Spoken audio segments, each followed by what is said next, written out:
What if I told you there was a man who invited women to his farm and fed them to his pigs?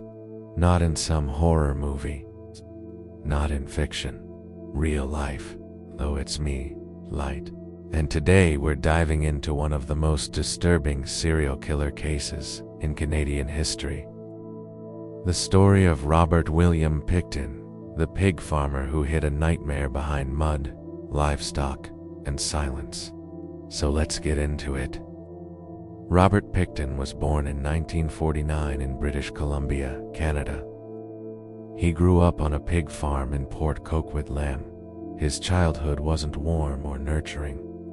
The farm was dirty, neglected, and his parents were known to care more about animals than about their children. Former classmates described Robert as awkward, slow, isolated. He didn't fit in socially. He smelled like the farm. He was bullied and quit to himself. Nothing about him screamed future serial killer, and maybe that's the point. As he grew older, he never left the farm life. He inherited the property and continued raising pigs. But by the 1990s, the Pickton farm wasn't just a working farm anymore. The place had a chaotic energy. People described it as messy, almost lawless. But it was isolated, hidden from the main road, surrounded by trees and silence. And isolation can be very convenient. Around the late 1990s, women from Vancouver's downtown Eastside began disappearing, one by one. Many of them were involved in survival sex work. Many struggled with addiction. Many were indigenous, Atobia. They were vulnerable, Atobia, and when they vanished, their disappearances didn't create national headlines. Families reported them missing, but investigations moved slowly. Some families would later say they felt ignored. Witnesses later claimed that Robert Pickton would approach women in the area. He offered money, sometimes drugs, sometimes just a ride to his farm. He didn't look dangerous, he looked like a harmless farmer, a bit socially awkward, a bit strange, but not threatening. That's how predators survive. They don't look like monsters, they look ordinary. In 1997, something happened that could have changed everything. A woman named Wendy Lynn Eistetter escaped from Pickton's farm after being attacked. She told police that he had handcuffed her and stabbed her. There was evidence. There was a complaint. But the charges were eventually stayed. The case didn't move forward, and the disappearances continued. For years, rumors circled about the farm. Some people claimed they saw women there who were never seen again. Some even whispered about the pigs. Pigs can consume almost anything, including human remains, but rumors are easy to dismiss. In 2002, police entered the Pickton farm, originally for a firearms investigation. They weren't even there for murder, but what they discovered would become one of the largest forensic investigations in Canadian history. On the property, investigators found personal belongings of missing women, clothing, identification, DNA evidence scattered across different parts of the farm.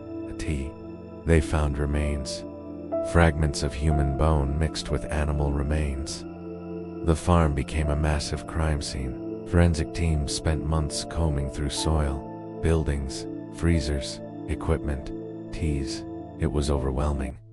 For years, families of missing women had been asking police to connect the dots.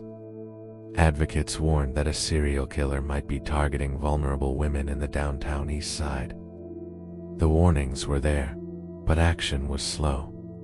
Many of the victims were indigenous women, women struggling with addiction. Women society often overlooks, a tane that raises a painful question. If these women had been from wealthy neighborhoods, would the investigation have moved faster?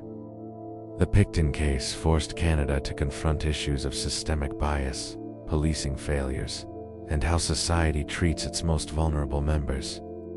It wasn't just about a killer hiding bodies on a farm. It was about neglect. Psychologically, Pickton didn't fit the media's usual image of a charming manipulator like Ted Bundy. He wasn't charismatic. He wasn't polished.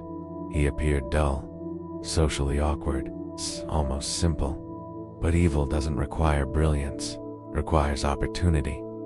Isolation gave him privacy, a tease. Vulnerability gave him access. Indifference gave him time. That's what makes this case so disturbing. Not just the brutality, but how long it went on. The farm has since been demolished. Memorials were created to honor the victims. Families continue to live with unanswered questions. And somewhere behind prison walls, the man who once walked among pigs and muddy boots remains alive. Robert Pickton died in 2024 after being assaulted in prison, but the impact of his crimes remains. This case isn't a horror story meant to entertain. It's a reminder. Predators don't always look like monsters. Sometimes they look like awkward men who live on farms. Sometimes they operate in places no one bothers to look. And sometimes the most terrifying part isn't what the killer did. It's how long no one stopped him. This was the story of Robert Pickton. If you found this case disturbing, that's normal. It should be. Because real horror isn't supernatural, it's human. And I'll see you in the next video with more cases like this.